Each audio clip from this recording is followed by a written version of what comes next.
आज जब राहुल गांधी वायनाड से अपना नामांकन दाखिल कर रहे हैं और ठीक उसी वक्त स्मृति ईरानी जो पिछली बार बीजेपी की उम्मीदवार के तौर पर लोकसभा का चुनाव हार गई थी, वो आज यहां पर पहली रैली कर रही हैं। यानी लोकसभा चुनाव की घोषणा के बाद वो अपनी पहली रैली यहां पर कर रही हैं। और इस वक्त जहां पर हम मौजूद हैं ये सलोन है, सलोन विधानसभा क्षेत्र और परसदेपुर यहाँ पर गांव है जहां पर किसान सम्मेलन यानी किसान रैली का आयोजन किया गया है। और आप देख रहे हैं कि यहाँ पर जो किसान है वो यहाँ पर आए हुए हैं कार्यक्रम की भव्यता को बनाने के लिए। आप देखेंगे कि न केवल यहाँ पर भाजपा के झंडे लगे हुए हैं बल्कि यहाँ पर गुब्बारों से भी इस पूरे पंडाल को सजाया गया है। लगातार लोगों के आने का सिलसिला जारी है और बार बार स्मृति ईरानी ये संदेश देने की कोशिश कर रही है कि राहुल गांधी भले ही अमेठी से पलायन करके दूसरी सीट पर जा रहे हों, लेकिन वो यानी स्मृति ईरानी वो अमेठी की जनता के साथ ही रहेंगी। लोकसभा चुनाव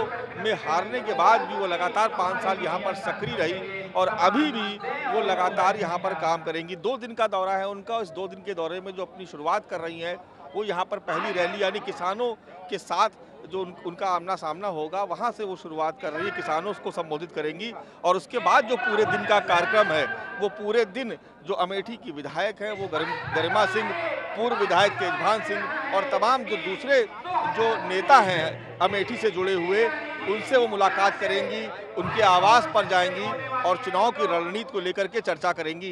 ये कार्यक्रम बेहद महत्वपूर्ण है। 2 दिन का उनका दौरा है लेकिन आज पहला दिन ही उन्होंने जो शुरुआत की वो किसानों के साथ किया। बहुत सारे लोग मौजूद हैं। आप लोग किसान हैं, यहाँ पर खेती करते हैं आप? जी जी बिल्कुल। अच्छा, आप लोग यहाँ पर क्यों आए, किसने बुलाया आपको? जी हमको स्मृति ईरानी जी के प्रोग्राम में आए हुए हैं भारतीय किसान से। अच्छा, ये अमेठी संसदीय क्षेत्र राहुल गांधी का क्षेत्र है। राहुल गांधी वायनाड से भी अपना नामांकन दाखिल कर रहे हैं, तो आपको क्या लग रहा है कि जनता का रुख क्या होगा अमेठी? जनता का रुख बहुत बढ़िया है। अब की बार यहाँ से कमल खिलाकर हम लोग दिल्ली भेजेंगे। अच्छा, पिछली बार किसको वोट किया था? पिछली बार हमने स्मृति ईरानी जी को वोट किया था। अच्छा, राहुल को यहाँ से हराना है, बहुत भारी मतों से हराना है, स्मृति ईरानी को जिताना है। क्योंकि राहुल ने यहाँ कुछ काम नहीं किया 60 सालों से। स्मृति ईरानी हारने के बाद भी स्मृति ईरानी ने यहाँ काम किया है। उनका बहुत जो है गलत प्रभाव पड़ेगा यहाँ पर। वायनाड जाना यहाँ के अमेठी की जनता के ऊपर काफी बड़ा प्रभाव पड़ेगा। अच्छा, उनको आपको लगता है उनको वायनाड नहीं जाना चाहिए था।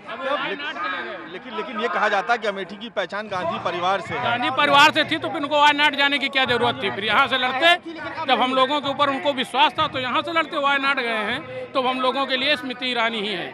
अब वो हमारे लिए कुछ नहीं है, उन्होंने कुछ किया भी नहीं।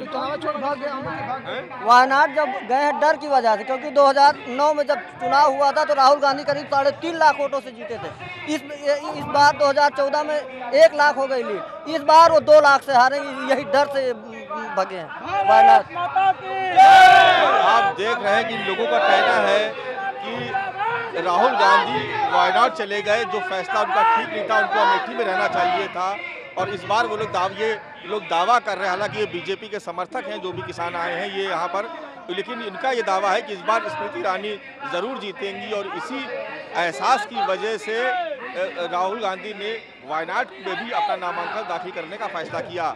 कैमरा पर्सन सचिन सैनी के साथ मानस श्रीवास्तव, अमेठी, न्यूज़ 24।